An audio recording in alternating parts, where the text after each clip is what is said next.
let's just start in your time as mayor, good or bad.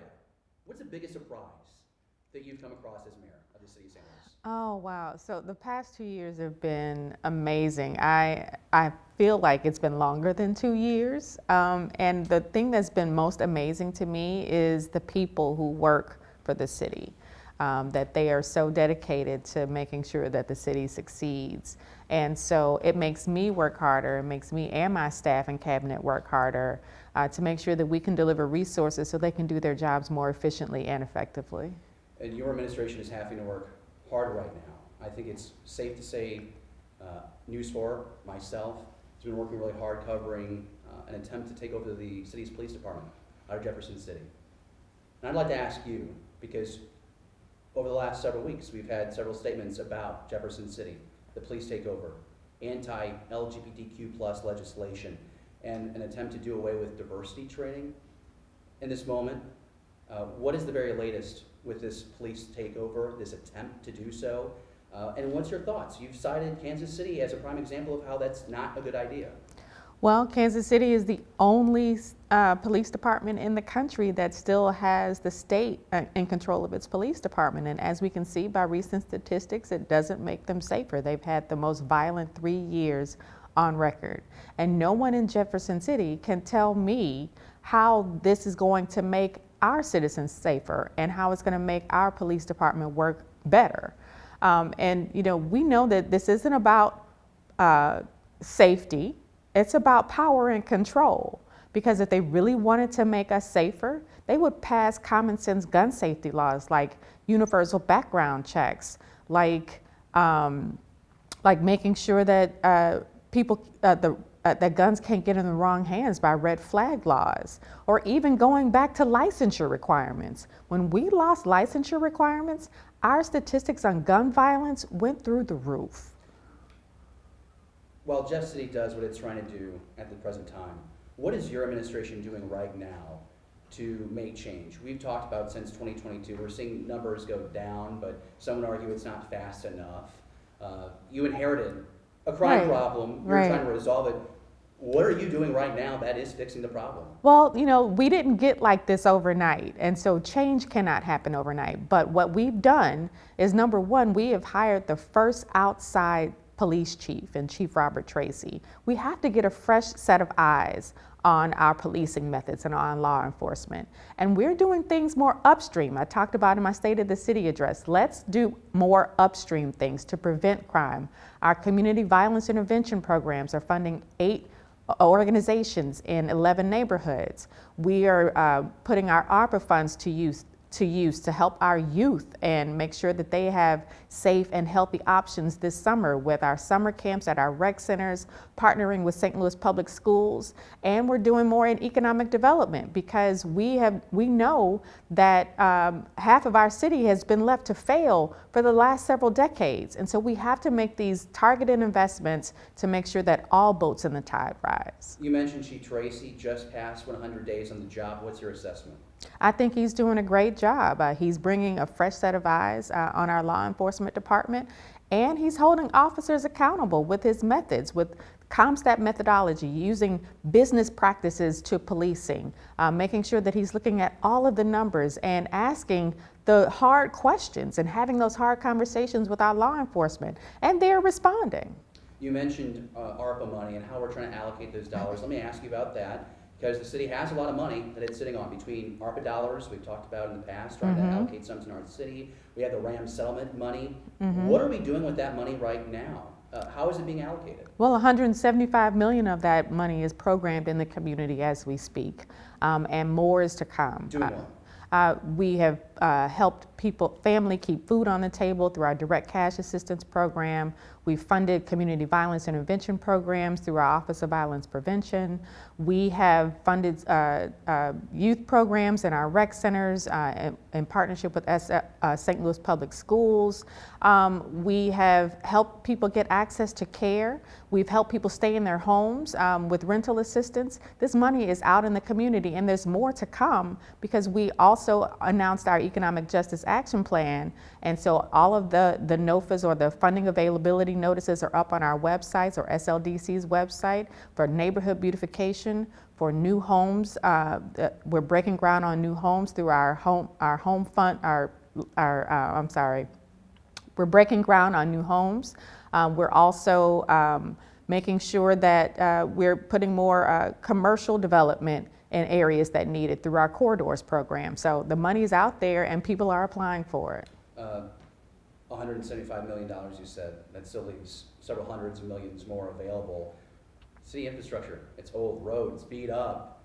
It's sitting there getting worse by the day. It seems like you could only fix it if you had a lot of money to throw at the problem. You actually have a lot of money to throw at the problem. Is infrastructure really a priority? It is a priority. We've set aside over $50 million for infrastructure for our roads and making our streets safer no matter how people get around. We're taking these plans for our safe streets off of the shelf and actually putting them into implementation. So people are going to start seeing change in their neighborhoods. I want to talk about something from the state of the city. A couple weeks ago, at this point, several weeks ago, you were vocal that Circuit Attorney Kim Gardner needed to do some soul searching. At your state of the city, she's in the front row and at one point asked to stand. Some view this as a sign of support. So my question is, are we backtracking previous comments, or do you believe the Circuit Attorney still has some soul searching to do? Well, I said what I said, and I stand on what I said. We're here to help the Circuit Attorney succeed. Nobody wants to see that office fail. It is a critical piece of our criminal justice system, and we want the Circuit Attorney's office to succeed. So can I have you specifically respond, though, to having her there in the front row and having her recognize, are we trying to mend a relationship there? Because again, some are saying it's backtracking. Do you view it that way? I recognized all elected officials that were in attendance. We also had County Prosecuting Attorney Wesley Bell, who was actually in the front row. We had all of our aldermen there. St. Louis County Executive Sam Page was supposed to be there but got caught up. St. Charles and Madison County executives were there. We talked about just now, we want to see the Circuit Attorney's office succeed. St. Charles County Prosecutor has just been chosen, and he's offering assistance to help Gardner's office. We've also had St. Charles, Franklin, and Jefferson counties back support of consolidating the Circuit Attorney's office, making it more of a regional hub. Is that something you support? Well, look, I ran into the three executives who penned that letter just yesterday at East West Gateway, and it would have been nice if they would have said something to me. But I think it's best for us to stay in our lanes. We want to address crime upstream. We want to put in a lot of prevention methods, what I talked about in this State of the City address. Who's going to meet me upstream? Because we have to have a regional approach. It cannot just be on the shoulders of the city of St. Louis alone. And a lot of things are on our shoulders. All of our homeless provider or homeless resources, we provide more money and resources to take care of our unhoused than the rest of our collar counties do. And we are always the whipping boy when it comes to crime, but crime doesn't stop at Skinker Boulevard or the Mississippi or Missouri rivers, and neither should our solutions or our approaches to address crime upstream. Valid point, but if your other point is it needs to be a regional effort, and you have county prosecuting attorneys willing to help with the workload that the St. Louis Circuit Attorney's Office is failing to handle, isn't that a regional effort? Isn't that regional collaboration that you're wanting? Well, that regional collaboration has to come, that's a downstream method. And again, I'm talking about upstream methods. There are tons of things that we can do upstream so we can stem the tide of crime. So can you give me some examples of how we can do this upstream to get your Circuit Attorney's Office back on track? It's not my Circuit Attorney's Office. The Circuit Or cities. Right, so let's be clear, it's not my Circuit Attorney's Office. I think a lot of the questions you're asking me should be asked of the Circuit Attorney. Would love to have that opportunity to sit down with Kim Gardner and ask her those questions, and if you can help me get that, that would be incredible. I did think it was valid to bring up, because when you have multiple counties asking for this consolidation, it starts to bring back conversations of 4 years ago, a county-city merger, if there would be any benefit to that. I know that there's been conversations in the past with you and County Executive Sam Page about what that could or could not look like. If a consolidation of the Circuit Attorney's Office happened and it was successful, and then you have a real opportunity to have a county-city merger. Is that something that you would support?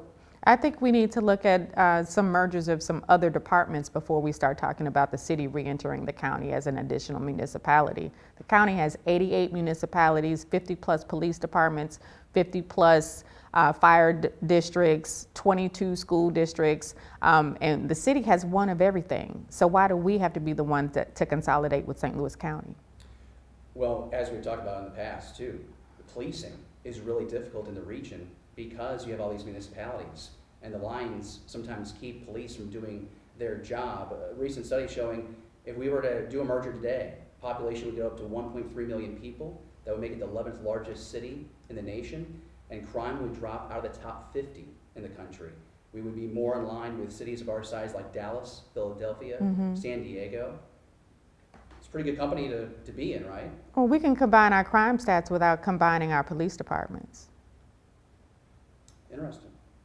I also would like to bring this up. Natalia Orgergowitz, we've seen her in the news in the last couple of weeks. We learned back in October of 2020 that Assistant Circuit Attorney Natalia Orgergowitz reported to police that she was sexually assaulted by 3 men. Police investigated and found the report to be fabricated. They also found surveillance video and it says no attack occurred. Filing a false police report is a misdemeanor, but nothing more happened in this case. So do you believe police should have done more? And are you concerned that this person remained in the prosecutor's office more than 2 years after she recently resigned? Again, you're asking questions about the prosecutor's office. I can't answer those.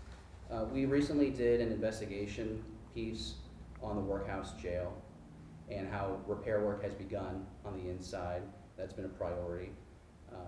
We've also heard that there are members of your Civilian Oversight Board who are speaking out saying that they feel like they've been denied access. What's your opinion on the future of that facility? Should it be torn down, something new? Should it go in its place? Why put money into this?